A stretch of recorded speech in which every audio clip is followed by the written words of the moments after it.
if you're in a realignment or sustaining success environment, you need to be balancing from the outset the short term and the long term, right? Which I think is where you're going. Sort of one framework that I use for that, and it's really about balancing both strategy and execution, is thinking in terms of distinct, almost time frames or focal points. Defend the core. Am I doing what's necessary to defend the core of the business? If so, then I can think about extend the core. What can I do to begin to push this out into other areas, leverage adjacencies, and then, transcend the core? Can we begin to think about new business models? What needs to happen?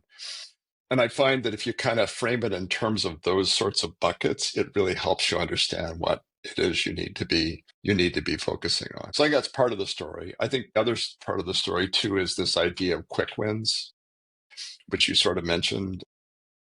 I don't ever talk about quick wins because that kind of is sort of the low-hanging fruit, paint the cafeteria, kind of stuff, right? And I talk about early wins, but and there's a difference, right? Because early wins are, things that are substantive and help lay a foundation for the longer term, right? So you're not necessarily just grabbing whatever's available where you can get a quick win. You're thinking hard about, yes, how do I create a sense of momentum in the organization, but also how do I start to lay a foundation, right, for where I'm going to take the organization.